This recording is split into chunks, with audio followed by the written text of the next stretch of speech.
every single Zelda game, like almost ever. There's things from Ocarina of Time. There's things from the first Zelda. There's things from Twilight Princess. They're all in there because like there's one point like Zelda's talking like about the Master Sword. She's like, whether it was Skyward or travel through time or battling the Twilight, you've always been with the hero. I'm like, well, so she's talking about Legend of Zelda Skyward Sword, Ocarina of Time, and Twilight Princess. So it all connects. Everything connects.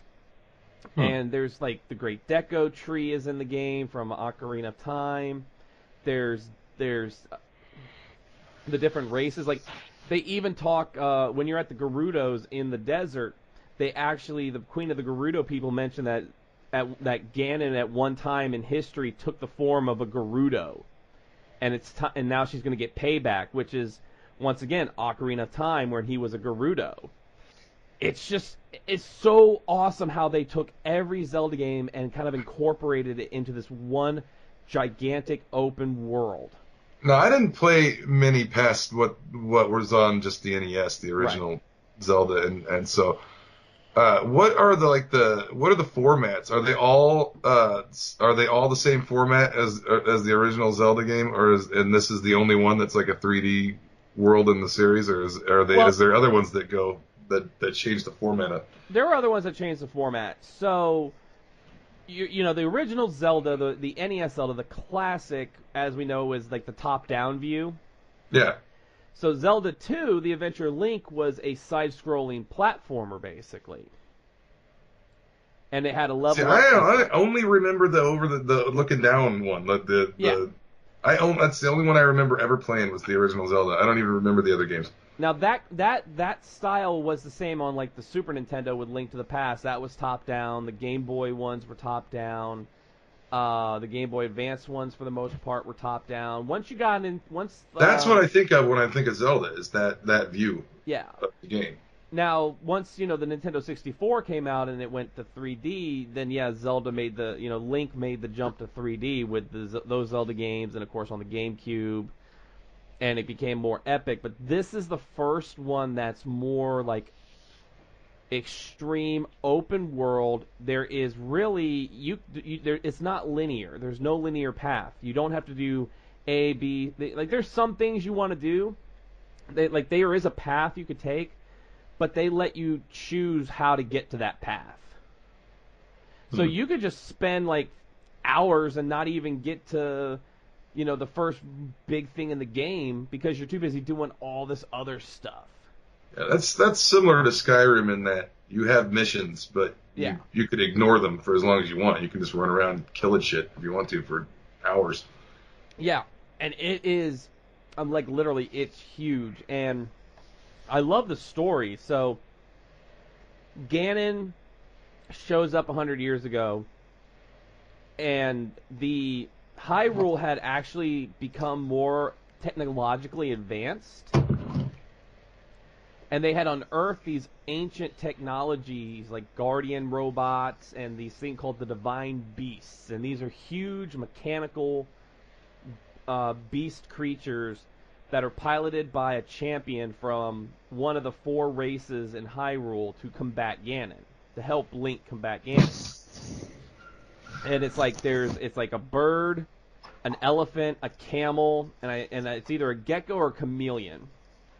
And they're just huge, giant beasts. And Ganon ends up taking over the beasts. He ends up corrupting these beasts and killing the champions that were piloting them, the champions of Hyrule. And now their souls their spirits are trapped inside these beasts. So Link is trying to, one, get the beasts back on their side, which that's the dungeons in the game, are these beasts.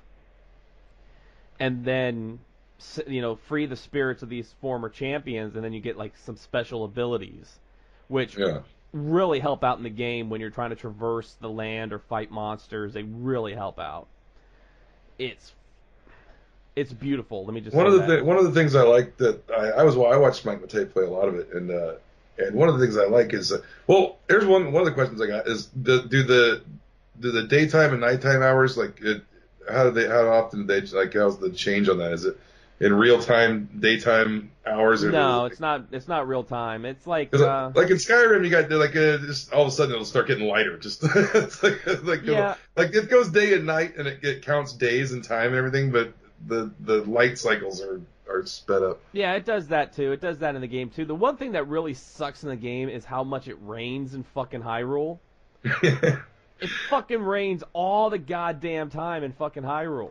It looks cool. I really like the lighting on it because one of the things that I saw Mike playing was that when it was kind of either dusk or dawn, I couldn't tell, but it was like just that kind of diffused light behind mountains, like over the fields of the Yeah. weeds blowing and stuff. That just looks fucking amazing. It's all that so all cool. that detail is crazy. Like you could sit there, you could like stand on a ridge and just let time elapse and watch the sun like come up from behind like a mountain range. You know, they put so much detail into this game. Like you can't most video games. Oh, look, a snow level. I'll go to snow level. Nothing's gonna harm me. In this game, if you don't go in the snow level with either cold resistant food to eat, so you raise your body temperature, or actual arm clothing that is optimized for like the snow, you'll freeze and die. Yeah, that's new because you don't like Skyrim. You can just go anywhere and you're not affected by the elements really. Yeah, But this one you're affected. Like even going up in a tower, because they even put it like you go up in these towers, which in the game that's how you get your maps of the areas.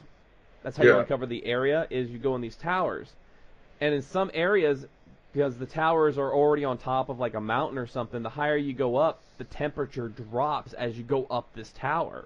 So even elevation wise, what they about water? You got a certain amount of breathing time underwater and yeah, stuff in the water. in the water you have until your stamina bar runs out, and then you drown. And as long as you got hearts, you'll go back to like the shoreline. And you Yeah, can you can raise your stamina. There's ways to raise your stamina. yeah. I would say Skyrim's a good thing to compare it to from all It that I've seen about it. But that's the one thing in Skyrim I know that one of the elements that does affect you is water. I know if you don't have the mask that you can breathe underwater, then you will drown if you stay under too long. So Yeah, like I was playing it, and I was at this on this like the Hylian Bridge, right? And I saw this giant dragon, like a Chinese dragon, flying overhead, and apparently there's like three of them in the game, and I think I've seen two of them. Maybe I've seen all three. But there are these Chinese dragons, and then this blood moon rose. So you get the regular moon, but then every so often you get a blood moon, and that respawns all the enemies you've already killed. Right? Well, then I see this like red shooting star, and I'm like, okay, I need to follow this motherfucker. You know, it's a red shooting star. I need to follow this. So I follow it, and it's a treasure chest, and it's like a special like treasure from like the crossover with like Xenoblade or something like that, Xenoblade Chronicles, and it gave me this helmet that allows my swim speed to be like I can swim faster. yeah, so that's cool. Can you get could you get magical items that protect you from shit like that? Because like I said in Skyrim, they've got one of the wooden masks you can find will let you breathe underwater, so you never have to come up. There are things like I found in like one of the shrines. I found like this rubber armor that reduces like shock damage. Yeah. And you know if you didn't get that chest in that shrine, you never would have known it was there. I would almost have to get a book on it, like a cheat book, just to make sure I got everything. I wouldn't use it all the time. Like with Resident Evil, I would buy the cheat book, and I wouldn't use it unless I really got stuck. Right. And I would just keep it there, and then I would look and say, what the fuck do I have to do? And I have to look it up. It's like the biggest thing in the game that I find myself having to do is cook. Because you have to, that's how you get your hearts back, is you eat food. So all over Hyrule are like fish, and you can kill animals and get like their meat to cook, and you can find wheat and herbs and goat Yeah. milk and butter and eggs. And You can do all that in Skyrim too. You can make different. They have like cooking pots just set up in certain places, and you find them. And you can like mix stuff together and make Yeah. different food. And in this one, like if you get like you can capture like frogs and lizards and stuff, and if you mix those with um, like the enemy guts that you can pick up, it creates elixirs. It creates elixirs, so you can get like an elixir to like boost your speed or your durability.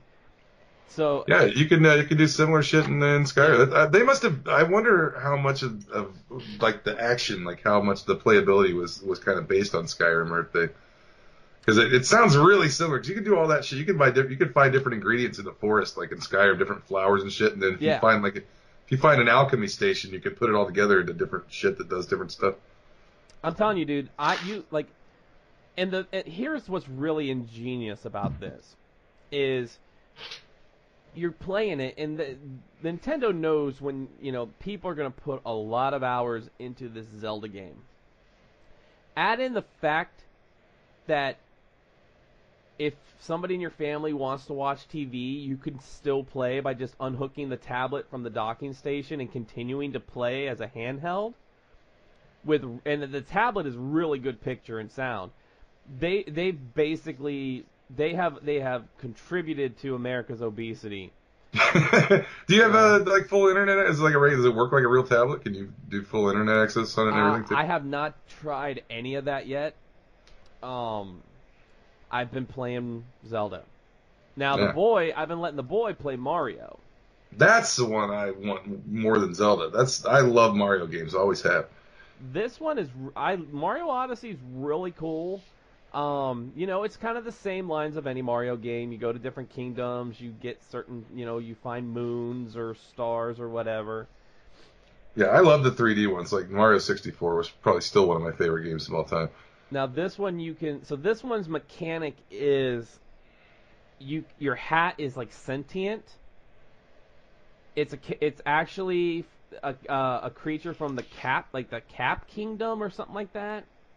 And he becomes your hat, and you can throw him. And at certain enemies, you throw the hat, it will actually allow you to like possess the enemy. That'd be cool. And you can use their powers. And in the second level, there's a giant sleeping T-Rex.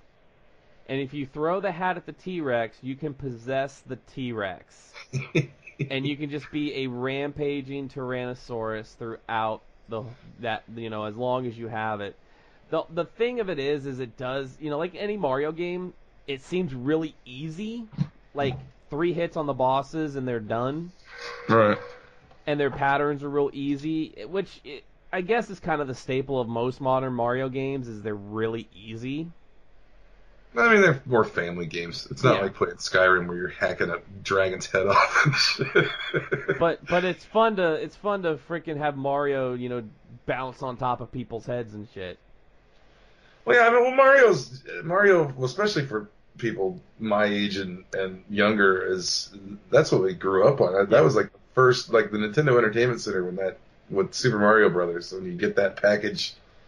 It was like, that was the greatest thing in the world, man. I would spend all day with my cousin Derek, and we would play that like all day long. Well, we were accustomed to a blipping screen that didn't look like Pac-Man.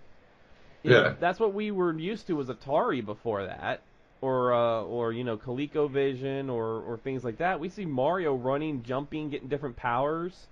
Yeah, well, I mean, as video games progressed, like I remember when me and my brother got a 2600 one Christmas, and since that time, and watching video games, they just get more amazing. Like, especially, like I say, somebody my age looks at what's out now, and I can't even it's like I'm in a different I'm in the future. Yeah. Because I remember a time before even VCRs, a cable or anything. I remember having 3 channels on a fucking tube TV with no remote, and you had to change the channel by hand. Like, I remember that shit, and like seeing what video games are now, and like streaming entertainment and shit like that, it just I'm so happy. I look at all these miserable people, and I think, why are you not happy? Right. This is the greatest fucking time in history. Well, you think about what's wrong with you? We get to play these games. Like, I get to enjoy playing Breath of the Wild and actually living. I'm actually like you're actually Link. You finally get to be Link in this gigantic elven mythical world, right? Yeah, exactly. That's And what I'm saying. then It's like it finally looks like I always imagined it would look in my head. and then we get to watch our favorite Twitch guys, Djibouti,